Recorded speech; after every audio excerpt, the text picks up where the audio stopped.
ರಾಜ್ಯದಲ್ಲಿ ಪ್ರಬಲ ಗೋರಕ್ಷಾ ಕಾಯ್ದೆ ಬಂದಿರುವುದರಿಂದ ಯಾರಾದರೂ ಕುರ್ಬಾನಿ ಹೆಸರಿನಲ್ಲಿ ಗೋವಂಶ ವಧೆ ಬಲಿ ಕೊಟ್ಟರೆ ಅವರಿಗೆ ಕನಿಷ್ಠ 3 ವರ್ಷದಿಂದ ಗರಿಷ್ಠ 7 ವರ್ಷದವರೆಗೆ ಜೈಲುವಾಸ ಶಿಕ್ಷೆ ಅನುಭವಿಸಬೇಕಾಗುತ್ತದೆ ಹಾಗೂ 1 ಲಕ್ಷ ರೂಪಾಯಿಯಿಂದ ಗರಿಷ್ಠ 5 ಲಕ್ಷ ರೂಪಾಯಿವರೆಗೆ ದಂಡ ತೆರಬೇಕಾಗುತ್ತದೆ ಎಂದು ವಿಶ್ವ ಹಿಂದೂ ಪರಿಷತ್ನ ದಕ್ಷಿಣ ಪ್ರಾಂತ ಕಾರ್ಯಾಧ್ಯಕ್ಷರಾದ ಪ್ರೊಫೆಸರ್ ಎಂಬಿ ಪುರಾಣಿಕ್ ಹೇಳಿದರು.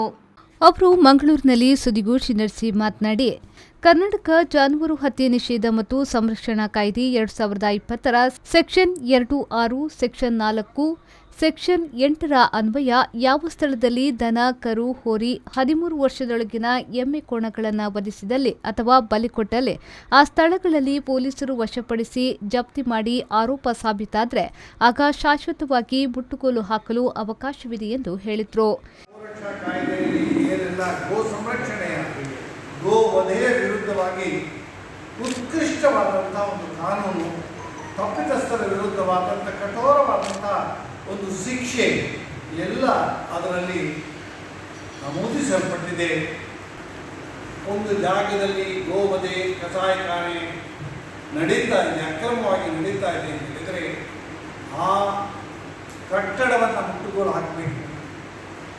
ಒಂದು ಪಕ್ಷ ಗೋ ಸಾಗಾಟ, ಅಕ್ರಮ ಗೋ ಸಾಗಾಟ ಹಿಡಿದರೆ ಅದನ್ನು ಯಾರಾದರೂ ನಮ್ಮ ಕಾರ್ಯಕರ್ತರು ಉಳಿದವರು ಯಾರಾದರೂ ಪೊಲೀಸರಿಗೆ ತಿಳಿಸಿ ಮಾಹಿತಿ ಕೊಟ್ಟು ಅದನ್ನು ಕನ್ಫಸ್ಟ್ಗೆ ಇದನ್ನು ಮಾಡಿದರೆ ಹಿಡಿದರೆ ಅದನ್ನು ಬಿಡುವ ಹಾಗೆ ಇಲ್ಲ.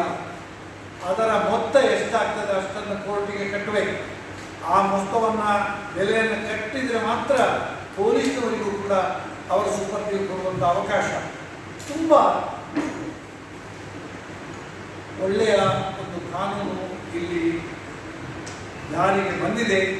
ವಿಶ್ವ ಹಿಂದೂ ಪರಿಷತ್ತಿನ ಕಳಕಳಿ ಅಂದರೆ ಇದು ಕೇವಲ ಒಂದು ಧಾರ್ಮಿಕ, ಒಂದು ಸಾಂಸ್ಕೃತಿಕ ಮನೋಭಾವ ಅಲ್ಲ.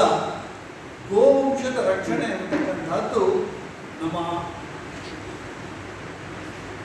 ಕೃಷಿಯ, ಅನ್ಯಾನ್ಯ ಕೈಗಾರಿಕೆಯ ಎಲ್ಲ ದೃಷ್ಟಿಯಿಂದಲೂ ಕೂಡ ಗೋ ಸಂವರ್ಧನೆ, ಗೋ ಸಂರಕ್ಷಣೆಯನ್ನು ಮಾಡತಕ್ಕಂಥದ್ದು ಅತ್ಯಂತ ಅಗತ್ಯ.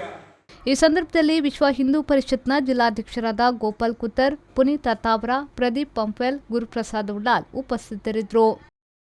ಶರಸಾಲಿಯನ್, ವಿ4 ನ್ಯೂಸ್, ಮಂಗಳೂರು.